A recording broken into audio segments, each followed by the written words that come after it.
인사하시겠습니다. 당신을 보니 예수를 보는 것 같습니다. 네, 다시 한번 인사하시겠습니다. 당신을 보니 예수를 보는 것 같습니다. 네, 우리 마닐라 한인감리교회 성도님을 볼 때마다 우리 안에 있는 그 예수 그리스도가 여러분의 가정에서, 여러분의 직장에서, 여러분의 학교에서 온전히 전하여 줄 수 있기를 간절히 소망합니다. 네, 제가 원고만 읽어야 될 것 같습니다. 막 눈물이 나려고 해서. 네. 오스트리아의 정신의학자 중에 알프레도 아들러라고 하는 사람이 있습니다. 이 사람이 열등의식이라고 하는 용어를 처음 사용한 사람입니다. 나는 다른 사람에 비하여 뭘 못하는 것 같다, 이렇게 생각하는 열등의식, 그것에 대해서 이 사람이 제일 먼저 이야기했다라고 합니다.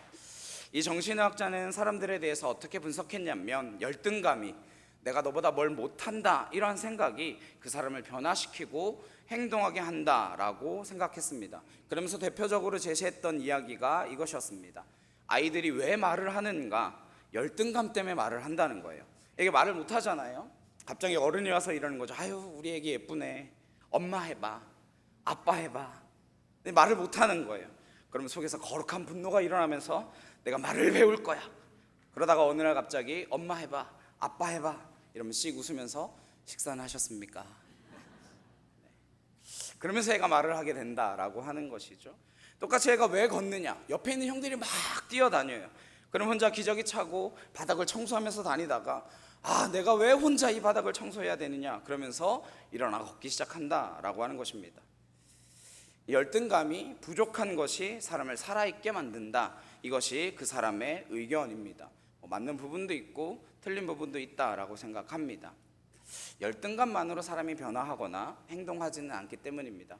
열등감이 심하면 깊은 절망 가운데에 빠지게 됩니다. 오히려 다시 시작할 수 없을 정도로 나는 할 수 없어 라고 하는 그 패배의식이 그 사람으로 하여금 사로잡게 될 수 있다라고 하는 것이죠. 오늘 학교사의 말씀을 보시면 이스라엘 백성들은 무기력했습니다. 패배주의에 빠져 있었습니다. 자포자기와 자기 연민에 빠진 사람들이었습니다. 다시 시작할 용기도 의지도 없는 그러한 사람들이었습니다. 하지만 그들이 다시 일어나게 되었고 다시 도전하게 되었으며 성전을 재건하게 되었다라고 하는 것입니다. 그들을 다시 살아나게 하고 움직이게 한 것은 무엇이었냐? 바로 하나님의 영광이었습니다. 내가 하나님을 믿는 사람으로서 하나님을 보여줄 것이다. 내가 믿는 하나님은 너희들이 생각하는 그런 하나님이 아니다. 하나님은 지금도 살아계시다라고 하는 것을 보여주겠다라고 하는 그 거룩한 열망이 그들을 무기력한 자리에서, 포기한 자리에서 다시 일으켜 세웠다라고 하는 것입니다. 특별히 오늘 9절 말씀을 보시면 이렇게 기록합니다. 이 성전의 나중 영광이 이전 영광보다 크리라. 하나님을 보여주기 원하는데 더 큰 하나님을, 지금도 역시 살아계신 그 하나님을 보여주려고 하는 그 간절한 마음이 얼어붙어 있었던 그들의 차짓한 마음을 다시금 불붙였다라고 하는 것입니다. 간절히 소망하기는 오늘 말씀에서처럼 우리의 마음 가운데에 거룩한 불꽃이 피어오르기를 소망합니다. 우리가 어디서 무너졌고 어디에 넘어져 있습니까? 나는 안 된다라고 쓰러져 있던 그곳 가운데에 하나님의 영광이 있을 것이다 선언하며 일어설 수 있는 저 여러분 되시길 주님의 이름으로 축원합니다. 그럼 우리가 어떻게 일어날 수 있을 것인가? 어떻게 다시 그 큰 하나님의 영광을 추구할 수 있을 것인가? 오늘 말씀을 통하여 함께 살펴보도록 하겠습니다. 먼저 첫 번째로 우리가 하나님의 영광을 추구하기 위하여 어떻게 해야 하는가? 과거에 매이지 않고 하나님의 은혜에 매여야 한다라고 하는 것입니다. 과거에 매이지 않고 하나님의 은혜에 매여야 합니다. 학계 선지자의 말을 듣고 공사가 중단된 지 오래되어서 뭘 어떻게 시작해야 될지 모르는 사람들이 재료도 없는 그 상황 가운데에 4주 만에 기초공사를 끝냈습니다. 굉장히 뿌듯했겠죠. 우리도 그렇잖아요. 해보지 않았던 일을 했더니 힘은 들고 고생은 들었지만 해내고 나면 앞으로 이러한 비슷한 일들은 계속 해낼 수 있겠다라고 하는 마음이 들지 않습니까?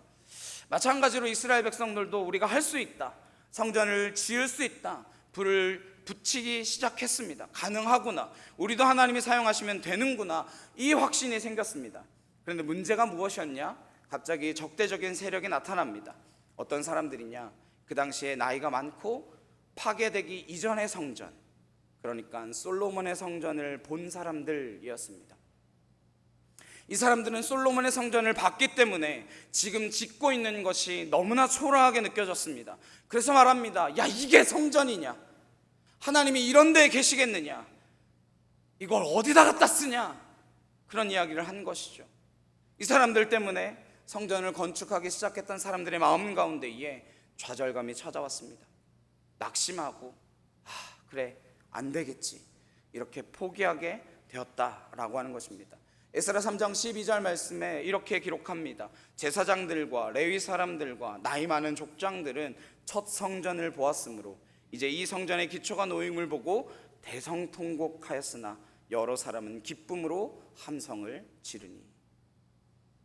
어떤 사람들은 기쁨으로 함성을 질렀으나 이 성전의 기초가 놓임을 보고 대성통곡하던 사람들이 있었습니다. 어떤 사람들이요? 과거의 영광에 매여 있던 사람들이었습니다. 사람은 어디에 매여 있느냐 굉장히 중요합니다. 나는 지금 어디에 매여 있는가, 나는 지금 어디에 묶여 있는가가 내 행동과 인생을 결정한다라고 하는 것입니다. 여기에 나오는 비방하는 사람들, 비난했던 사람들은 어떠한 사람입니까? 과거에 매여 있는 사람들이었습니다. 과거의 영광에, 혹은 과거의 실수에, 과거의 무너짐에, 그 연장성상에서 오늘을 살아가고 있는 사람들이었습니다. 쇼생크 탈출이라고 하는 오래된 영화가 있습니다. 굉장히 명작이죠. 벽을 막 파서 탈출을 하는 이야기입니다. 은행 간부였던 앤디라고 하는 사람이 누명을 뒤집어 쓰고 감옥에 갇히게 되어집니다. 거기서 탈출하기까지의 과정이 나오는 것이죠. 간신히 나와서 비가 막 내리는데 비를 맞으며 이렇게 두 팔을 벌리고 있는 너무나 유명한 사진의 그 영화. 저는 그 영화에서 잊지 못하는 것이 그보다도 흑인 친구 레딩이라고 하는 사람입니다. 그는 모범수로 가석방 되어집니다.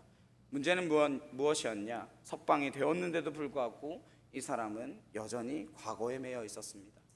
자유의 몸이 되어 아르바이트를 하는데 거기서도 맡은 일을 하고 나머지는 자유롭게 행동해도 될 터인데 화장실 가는 거, 먹는 거 하나까지 습관처럼 물어봅니다. 점장이랑 동료들이 계속해서 이야기하죠. 편하게 해도 된다고, 하고 싶은 대로 하면 된다고, 여기는 감옥이 아니라고. 근데 안 돼요.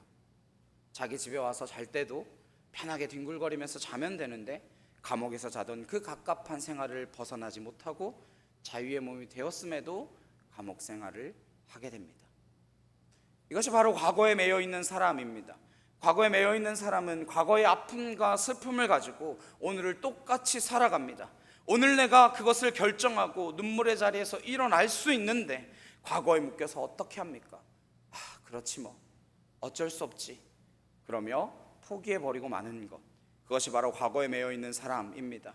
근데 왜 그 사람이 과거에 매여 살 수밖에 없을까요? 나에겐 이런 일이 있었기 때문에 난 더 이상 사람을 믿지 못하겠어. 이런 식의 과거에 매여 있는 현상은 왜 자꾸 일어나게 될까요? 과거가 왜 지금까지도 나를 암울하게 만드는 것일까요? 그것은 바로 두려움 때문입니다. 과거에 매여 있는 것은 우리가 변화하기 두려워하기 때문입니다. 내가 다시 바뀌게 되면, 용서하게 되면, 이전과 다른 모습으로 살기로 결단한다면 나는 힘들 거야, 불가능할 거야, 그것에 대한 대가를 지불할 자신이 없어. 그것이 바로 우리를 초라하게 만들고 예전 모습 그대로 머물러 있게 하는 것, 그것이 과거에 매여 있는 삶이다라고 하는 것입니다. 얼마 전에 어떤 릴스를 봤는데 고등학생이 지은 사행시였습니다. 시제가 뭐였냐면 중간고사, 기말고사였습니다. 중간고사는 간간히 하지만 고생하는 척하면서 사실은 노는 시간. 기말고사는 말로만 열심히 하고 고생하는 척하면서 사실은 또 노는 시간. 시험 때 놀면 재밌죠. 시험 때 컴퓨터를 켜면 안 되던 퀘스터가 깨지고 전장의 지배자가 될 수 있습니다. 여긴 모르시고 여긴 알고 계시죠. 심지어 시험 때는요, 성경도 재밌어요. 근데 왜 시험 때 놀게 될까요? 그럼 과거에 매이기 때문에 그렇습니다. 내가 열심히 공부를 해도 성적이 안 나올 것 같아요. 두려우니까 노는 거예요. 놀고 나중에 애들이 물어보면 야, 난 놀았어. 그러니까 성적이 안 나온 건 당연해. 내가 열심히 공부를 해도 성적이 안 나올 것 같으니까 놀고 나중에 애들이 물어보면 나 공부 진짜 안 했어. 자기 합리화. 그러면서 위안을 삼는 것이죠. 우리 엄마가 나는 머리는 좋다 그랬어. 언제든지 하면 된다 그랬어. 이거 하나 붙들고 또 놀고 또 놀고. 너 왜 그러냐 그러면 이번 시험엔 놀았으니까 언젠간 하면 된다. 계속 그렇게 사는 거예요. 진짜 머리가 좋은 건요, 저희 고등학교 때 제가 친한 친구는 아니고 제 친한 친구의 같은 룸메이트가 있었거든요. 그 친구가 이제 기숙사를 살고 있어서 그 친구는 공부를 정말 안 하는데 성적이 정말 잘 나오는 거예요. 이유는 수업 시간에 집중해서 말씀을 들으면 안 까먹는데요. 그게 머리가 좋은 겁니다. 저처럼 열심히 외워야 되는 사람은 머리가 좋은 게 아니에요. 시험뿐이겠습니까? 누군가 나에게 했던 것, 지우고 싶고 잊어버리고 싶은 일들이 있을 때 여전히 힘든 이유가 무엇입니까? 너 그거 할 수 없어. 예전에도 안 됐잖아. 예전에 그랬잖아. 우리의 마음 가운데에 자꾸 두려움을 주고 할 수 없다라고 하는 생각을 가지니까 그 자리에서 못 벗어나는 것입니다. 과거에 매여 있어야 하겠습니까? 아픈 걸 당연하게 여겨야 합니까? 변하지 않는 걸 포기해야 합니까? 아닙니다. 과거에 매여 있는 것들을 풀어야 합니다. 어떻게 가능할까요? 우리가 하나님의 은혜를 기억할 때만이 과거를 끊을 수 있습니다. 하나님의 은혜는 무엇이냐? 우리가 힘들 때 위로해주고 눈물 닦아주고 할 수 있다 격려해주는 것이 아니라 하나님의 은혜는 다시 시작할 수 있게 해주는 것입니다. 다시 시작할 수 있는 힘, 그게 바로 은혜라고 하는 것입니다. 그래서 은혜의 가장 가까운 동의어는 사랑이라기보다는 다시라고 하는 단어입니다. 다시 시작하게 하는 힘. 베드로가 주님을 부인했지만 다시 시작할 수 있게 하는 힘, 그게 은혜입니다. 성경에서 은혜를 가장 크게 누렸던 사람 가운데의 한 사람이 여호수아라고 저는 생각합니다. 우리는 흔히 여호수아 그러면 모세 이후에 이스라엘 백성들을 이끌었던 지도자 이렇게 생각합니다. 근데 실제로 초반에는 그렇지 않았습니다. 여호수아 성경 이전에 여호수아 혼자서 성경에 등장하는 일은 단 한 번도 없습니다. 무슨 이야기냐? 그는 그냥 옆에 있었던 사람일 뿐이었습니다. 성경에 나오는 공식이 또 하나 있는데 갈렙과 여호수아. 항상 누가 앞이에요? 갈렙. 원래 중요한 사람이 앞에 서잖아요. 갈렙과 여호수아. 이렇게 이야기합니다. 여호수아가 먼저 나오지 않아요. 그래서 여호수아 1장 1절을 보시면 그를 어떻게 설명하고 있는지 나옵니다. 우리 함께 보시겠습니다. 시작. 여호와의 종 모세가 죽은 후에 여호와께서 모세의 수종자 눈의 아들 여호수아에게 말씀하여 이르시되, 그는 지도자가 아니었습니다. 그는 여전히 모세의 수종자였습니다. 여전히 모세의 그림자 속에 살고 있는, 과거에 매여 있는 사람이었습니다. 과거의 초라함, 비교의식에 사로잡혀 있던 사람이 여호수아였습니다. 그럴 수밖에 없죠. 전임자가 누군데요? 모세인데요. 그런데 놀라운 것은 하나님의 계획은, 하나님의 뜻은 여기서 끝나지 않았다라고 하는 것입니다. 여호수아 1장 1절에서는 그를 향하여 모세의 수종자라고 이야기하지만 여호수아 24장 29절에 그가 죽을 때에 그의 맨 마지막에 하나님의 은혜는 과거의 매임을 끊었고 새로운 인생이 펼쳐지고 있음을 보여줍니다. 이 일 후에 여호와의 종 눈의 아들 여호수아가 110세의 죽음에, 그를 향하여 무엇이라 이야기하고 있습니까? 분명 1장에서는 그를 향하여 모세의 수종자, 과거에 매여있는 사람, 비교할 때의 열등감에 초라함에 빠지는 사람이라고 이야기하였으나 24장에서 그를 이야기할 때 여호와의 종이다 이야기하고 있습니다.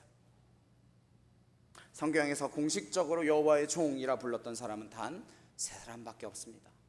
첫 번째는 바로 하나님의 얼굴을 대면하여 보았던 모세였습니다. 또 다른 사람은 하나님의 마음에 합한 자라고 평가받았던 누구죠? 하나님의 마음에 다윗. 예, 그렇죠. 네, 다윗입니다. 또 한 명, 시작은 과거에 매여 있어서 비교의식과 열등감과 초라함 가운데 살아 있었던 여호수아였습니다. 하나님께서는 우리를 향하여 똑같은 계획을 가지고 계신다라고 믿습니다. 여호수아 1장의 삶, 여전히 비교하고 과거의 일들을 떠올리면서 상처받고 분노하는 내게 하나님은 여호수아 1장에서 24장으로 건너가기를 원하고 계십니다. 간절히 소망합니다. 하나님께서 우리에게 은혜로 다시 시작할 수 있는 새날을 열어주셨을 때에 통곡하는 사람이 아니라 기쁨의 환호성 지을 수 있는 저 여러분 되시길 주님의 이름으로 축원합니다. 두 번째로 하나님의 영광을 추구하기 위하여 극복해야 할 원리는 함께하는 그 약속이 두려움을 이긴다라고 하는 것입니다. 신약 성경을 보시면 예수님께서 제자들을 향하여 가장 많이 말씀하신 것이 두려워하지 말라라고 하는 말씀입니다. 직간접적으로 신약 성경에만 예수님이 직접 125번에 걸쳐 말씀하십니다. 왜 그렇게 자주 말씀하셨을까요? 사람은 두려움에 자주 빠지는 존재이기 때문입니다. 아까 말씀드린 것처럼 변화하는 것도 두려워하여 변할 수 없는 것이 사람입니다. 사람은 그냥 두려움의 존재입니다. 이스라엘 백성들도 두려움 가운데 빠져 있었습니다. 어떤 두려움에 빠졌냐? 이스라엘 백성은 하나님의 선택을 받은 백성임에도 불구하고 이제 더 이상 하나님의 사랑을 받지 못하는, 그래서 포로로 끌려갔다라고 하는 그 수치감이 있는, 이제 하나님이 우리를 더 이상 사랑하지 않으실 거야 라고 하는 두려움이 있었습니다. 또 자신들에게 있어서 실패에 대한 두려움이 있었습니다. 고작 이 정도 성전밖에 짓지 못하느냐, 성전을 건축한다고 시작했는데 주변에서 하는 이야기들이 우리는 참 보잘것없구나, 그런 두려움을 가질 수밖에 없었습니다. 그런데 이 두려움에 빠진 사람들을 일으키시는 하나님의 방법이 있습니다. 본문 4절의 말씀입니다. 우리 다시 한번 같이 보도록 하시겠습니다. 시작. 그러나 여호와가 이르노라, 스룹바벨아 스스로 굳세게 할지어다. 여호사닥의 아들 대제사장 여호수아야 스스로 굳세게 할지어다. 여호와의 말이니라. 이 땅 모든 백성아 스스로 굳세게 하여 일할지어다. 내가 너희와 함께하노라. 만군의 여호와의 말이니라. 여기 말씀을 보시면 스스로 굳세게 하래요. 너는 일어나래요. 일하래요. 다시 한번 뒤흔들어 깨우시는 하나님의 말씀입니다. 나는 혼자 할 수 없을 것 같고 또 넘어져 있는데, 그리고 울고 있는데 하나님 뭐라 말씀하시는 거예요? 너는 작지 않다. 너 스스로 강하게 해야 해. 초라한 사람이 너는 아니야. 이제 일어나. 이렇게 말씀하시는 것입니다. 근데 우린 그런 말씀을 들을 때마다 참 당혹스럽습니다. 왜요? 기도를 했는데 응답도 없고, 하나님 앞에 우리의 집을 위해서, 내 미래를 위해서, 내 환경을 위하여 기도했지만 바뀐 건 하나도 없는데 어떻게 스스로 강하게 합니까? 난 작게만 느껴지는데, 이렇게 이야기하게 되죠. 솔직히 그렇지 않습니까? 내가 정말 힘들고 마음이 지쳐 있을 때에 주위의 사람들이 너 힘내, 할 수 있어, 그렇게 말하는 말들이 위로가 되시던가요? 전 아무런 위로도 되지 않던데요. 그런데 전혀 힘낼 수 없는 상황인데 하나님은 할 수 있다, 힘내라, 이렇게 이야기하고 계신 것입니다. 그런데 성경에서 딱 한 번 하나님께서 가장 강력하게 이렇게 말씀하십니다. 너는 스스로 굳세게 할지어다. 오늘 말씀에 3번이나 나옵니다. 너는 작지 않다, 너는 약하지 않다, 굳세게 해라, 일어나라. 하나님 반복하고 계신다라는 것이죠.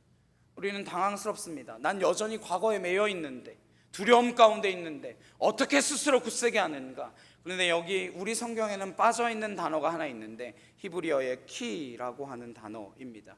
이 키는 무슨 뜻이냐? 왜냐하면 이라는 뜻입니다. 그러니까 오늘 말씀은 이 땅 모든 백성아 스스로 굳세게 하여 일할지어다. 왜냐하면 내가 너희와 함께하노라. 하나님께서 함께 하시기 때문에 그 자리에서 변화를 두려워하지 말고 도전해라, 일어나라, 할 수 있다, 작지 않다, 그렇게 말씀하신다라고 하는 것입니다. 하나님이 우리와 함께 하시기 때문에 그렇다라고 하는 것이죠. 하나님이 우리와 함께 하신다라고 하는 것은 엄청난 것입니다. 칼빈은 이렇게 이야기했습니다. 하나님의 함께 하심은 사람이 받을 수 있는 가장 큰 축복이다. 우리의 가장 큰 축복은 무엇이라고요? 하나님의 함께 하심. 근데 우리는 몰라요. 하나님의 함께 하심이 뭔데요? 전 기도했는데 응답도 없는데요. 무슨 하나님이 나와 함께 하신다는 것입니까? 기도를 해도 달라지는 것 하나 없는데요. 그러나 그 가운데서도 여전히 하나님의 함께 하심은 유효한 줄로 믿습니다. 무엇을 보면 알 수 있느냐? 신명기 31장 8절의 말씀입니다. 함께 보시겠습니다. 시작. 그리하면 여호와 그가 내 앞에서 가시며 너와 함께 하사 너를 떠나지 아니하시며 버리지 아니하시리니 너는 두려워하지 말라, 놀라지 말라. 여기에 중요한 의미가 있습니다. 하나님이 함께한다라고 하는 것은 너를 떠나지 않는다라고 하는 거예요. 우리는 인간관계를 맺을 때에 굉장히 이기적입니다. 누군가 나에게 이득을 주고 잘해주면 좋아합니다. 그러나 내가 그 사람에게 존재의 가치가 없을 때, 내가 그 사람에게 무언가 해주지 못할 때 그 사람은 나를 떠나게 됩니다. 그러나 하나님이 말씀하시는 내가 너와 함께 할게, 그 약속은 내가 어떤 상황 가운데도 너를 떠나지 않겠다 말씀하시는 것입니다. 다른 사람은 너를 어떻게 생각하고, 다른 사람은 너를 어떻게 평가하고, 내가 가진 어떠한 것에 주목할지 몰라도 나는 너를 떠나지 않을 거야 라고 약속하신다라는 것입니다. 그 약속은 버리지 않겠다 말씀하시는 약속입니다. 사람들은 기준치에 도달하지 못하면, 어느 정도에 이르지 못하면 버리게 되어집니다. 무가치하게 여깁니다.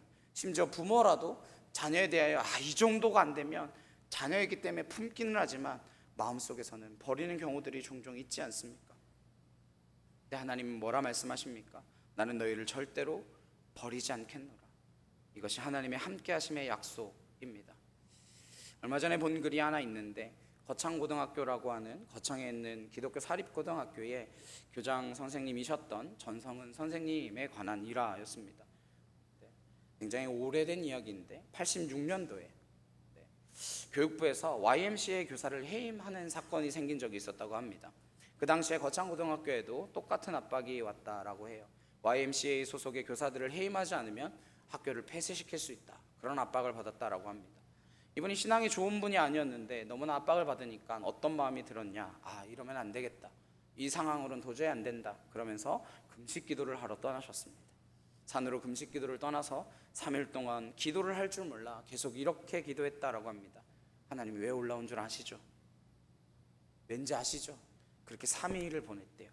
그리고 3일을 기도한 다음에 아무런 기도 응답도, 어떠한 마음의 평안함도 없이 내려올 때에 이런 생각이 들어서 쓴 글이라고 합니다.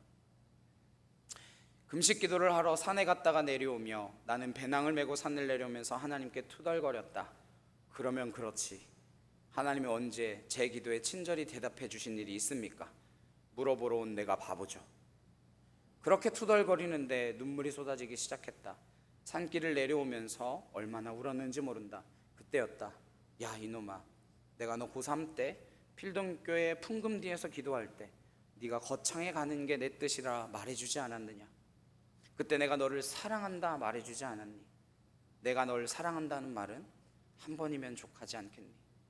내가 내 아들한테도 세례받고 물에서 올라올 때 한 번 사랑한다 말해줬다. 그래서 십자가 위에서 울부짖을 때 아무 말도 안 했어. 왜? 내가 너를 사랑한다라는 말은 한 번이면 족하거든. 그 이야기를 들으며 눈물을 흘리며 내려왔다라고 하는 것입니다. 자기는 하나님에 대해서 생각하기를 갑자기 기적적으로 그런 일들의 취소가 일어나고 모든 상황이 변화되어야만 될 것 같은데, 하나님 뭐라고 이야기하는가 하면 내가 너를 사랑한다, 그거 한번 말해주면 되지 않겠니? 내 아들 예수도 세례받고 딱 한 번 말해줬어. 그래서 십자가 위에서 아버지 아버지 어찌하여 나를 버리시나이까 말할 때에도 나는 대답하지 않았다. 왜? 사랑한다는 말은 한마디면 충분하기 때문에. 하나님이 저와 여러분을 사랑하시는 줄 믿습니다. 우리가 두려움을 이겨내고 굳세게 일어설 수 있는 힘은 이것입니다. 주님의 십자가, 내가 너를 사랑한다, 내가 너와 함께한다, 하나님의 이 약속이 있기 때문에 언제든지 도저히 못 일어날 것 같은 그 상황 가운데서도 우리는 스스로 굳세게 할 수 있는 줄로 믿습니다. 그래서 주님은 우리에게 찾아오실 때에 힘들 때마다 그 상황을 바꾸기보다는 우리와 함께 하심을 선택하십니다. 고난이 없는 삶이 아니라 고난 가운데에서도 그 고난을 함께 지시는 삶을 우리에게 허락하여 주신다라고 하는 것입니다. 우리가 힘을 낼 수 있는 이유는 이것입니다. 때론 기도에 응답이 없어요. 내 환경은 전혀 바뀌지 않습니다. 여전히 힘들어요. 다시 한번 일어나려고 할 때에 내 과거의 약한 것들, 내게 슬픔을 줬던 것들이 나로 하여금 너무나 두렵게 만듭니다. 그런데 하나님은 옆에서 한마디 하십니다. 내가 너를 사랑한다. 그래서 우리가 다시 일어나 가다가 넘어지고 또 넘어질 것입니다. 또 넘어질 것입니다. 그러나 하나님께서는 우리가 2번 넘어지면 3번 일으켜 주시는 하나님이신 줄로 믿습니다. 그 하나님이 있기에 우리가 다시 시작할 수 있고 두려움을 뛰어넘어 일어설 수 있게 될 줄로 믿습니다. 하나님께서는 우리를 포기하시는 일이 없습니다. 잊지 마십시오. 하나님은 절대로 저와 여러분을 포기하지 않으십니다. 그래서 다시 도전하고 넘어져도 다시 일어나 나아갈 수 있는 저와 여러분 되시길 주님의 이름으로 축원합니다. 마지막 3번째는 하나님의 때를 믿음으로 기다려야 한다라고 하는 것입니다. 저는 목사지만 전도하거나 말씀을 전하는 게 굉장히 마음에 부담이 됩니다. 그리고 누군가 새로운 사람이 왔을 때에도 굉장한 부담이 됩니다. 지금 많아서 누가 왔다 갔는지 모를 수도 있겠지만 제가 이전까지 예배 드리던 곳에 한눈에 다 들어옵니다. 10명 남짓 앉아있기 때문에 새로운 사람이 오면 저 사람이 교회에 새로 왔는데 내 말씀을 듣고 별로네 이러고 다음 주에 안 오면 어떡하지? 혹은 야 무슨 교회가 이러냐 그러고 가면 어떡하나 그런 걱정을 많이 합니다. 또 무엇보다 내가 예수님을 제대로 전하지 못하면 어떡하나 그러한 생각들도 많이 합니다. 최근에 어떠한 통계를 봤는데 참 마음의 위안을 얻었습니다. 불신자가요 예수 그리스도를 믿는 데에 평균 4명의 전도와 그 사람을 위하여 기도하는 12명의 사람이 필요하다라고 하는 것입니다. 여러분 12명의 사람이 되실 거죠? 저 여러분이 12명의 그 기도하는 사람 되기를 소망합니다. 왜 그렇게 마음에 부담이 있는가 하면 저는 제가 마지막 돌멩이가 되기를 원하고 있습니다. 저를 통하여 마지막으로 이 사람이 예수님 만나기를 원했는데 하나님은 어떻게 쓰시기를 원하신다라는 거예요. 그 4명, 12명 하나님께로 한 걸음 한 걸음 가까이 가게끔 만들어가는 그 과정 가운데 우리를 쓰길 원하신다라고 하는 것입니다. 그래서 전도나 새신자나 기다림의 문제입니다. 하나님의 때를 믿음으로 기다릴 수 있느냐, 이 기다림의 문제라고 하는 것이죠. 이스라엘 백성들에게 가장 필요했고 주님이 주셨던 약속도 동일합니다.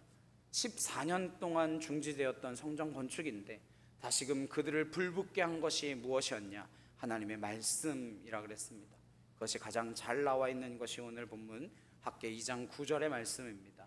이 말씀 다시 한번 함께 합독하도록 하시겠습니다. 시작. 이 성전의 나중 영광이 이전 영광보다 크리라. 만군의 여호와의 말이니라. 내가 이곳에 평강을 주리라. 만군의 여호와의 말이니라. 하나님께서 뭐라 말씀하시느냐? 어마어마하게 컸던 솔로몬의 성전도 아니고 14년 동안 중지되었다가 이제 시작하게 되어진 작은 터를 바라보며 뭐라고 말씀하시느냐? 지금 이 성전이 이전 영광보다 더 크리라. 이전에 솔로몬의 성전보다 훨씬 더 클 것이다. 이 초라한 성전을 나는 반드시 사용할 것이다 약속해 주신다라고 하는 것입니다. 그러니까 이 하나님의 때를 향한 약속이 패배감과 열등감 가운데 사로잡혀 있던 그들을 다시금 불붙게 했습니다. 뭐라고요? 하나님의 약속의 때, 이전 영광보다 더 큰 영광이 있다라고 하는 그 약속의 때였습니다. 그것이 언제인가? 6절에 이렇게 말씀하십니다. 만군의 여호와가 이같이 말하노라. 조금 있으면 내가 하늘과 땅과 바다와 육지를 진동시킬 것이요. 하나님의 때는 바로 지금 여기 내가 원하는 때가 아니라 언제요? 조금 있으면. 하나님의 때가 반드시 있다라고 하는 사실입니다. 그래서 하나님의 때에는 2가지의 시간이 있다라고 학자들은 이야기합니다. 하나는 히브리어 제만, 또 하나는 에트라고 하는 단어입니다. 제만은 몇 년, 몇 개월, 며칠처럼 그저 흘러가는 시간을 뜻합니다. 에트는 흘러가는 시간이 아닌 하나님의 간섭과 일하심과 이루심이 있는 시간을 뜻한다라고 말합니다. 본문에 조금 있으면 이라는 말은 특정 역사가 일어나는 시간, 이전 영광보다 크리라 라고 말씀하시는 하나님의 에트를 이야기하고 있는 것입니다. 우리 역시 마찬가지입니다. 다 무너지고 성전 기초밖에 없고 그것조차 초라하게 보일지 모르지만 우리의 가정, 내 미래 모든 것에서 희망을 가질 수 없을 것 같은 모습이 보일지도 모릅니다. 그러나 하나님께서는 동일하게 약속하시는 줄 믿습니다. 이전 영광보다 크리라. 그저 흘러가는 매일과 같은 반복되는 시간이 아니라 반드시 하나님께서 일하시며 다시 세우시며 하나님의 영광이 드러나는 에트의 그 시간이 우리의 삶 가운데 예비되어 있다라고 하는 사실을 믿으시기를 소망합니다. 결국 믿음이라고 하는 것은 하나님의 에트를 기다리는 것입니다. 현실과 이 에트 사이를 버티는 것, 그것이 믿음입니다. 그럴 때 내 삶 가운데서 다 무너진 것 같고 기초만 간신히 세운 것 같은 그 성전 가운데서 주님이 주셨던 약속이 우리에게도 동일하게 임하게 될 줄로 믿습니다. 오늘 새롭게 시작하는 날입니다. 솔로몬의 성전과 비교되는 수룹바벨 성전처럼 우리의 모습이 이전의 모습보다 부족해 보일 수 있습니다. 아마 제가 김낙경 목사님보다 훨씬 부족하고 연약한 모습이 많이 있을 것입니다. 조금만 지내보시면 무슨 목사가 이래? 이러는 순간들이 수도 없이 많이 찾아올 것입니다. 그때마다 저도 여러분도 하나님의 애트를 기다릴 수 있기를 소망합니다. 반드시 이 성전의 나중 영광이 전보다 낫게 하도록 일하시는 하나님이심을 믿습니다. 하나님의 때를 믿고 기다릴 수 있는 저 여러분 되시길 주님의 이름으로 축원합니다. 함께 기도하시겠습니다.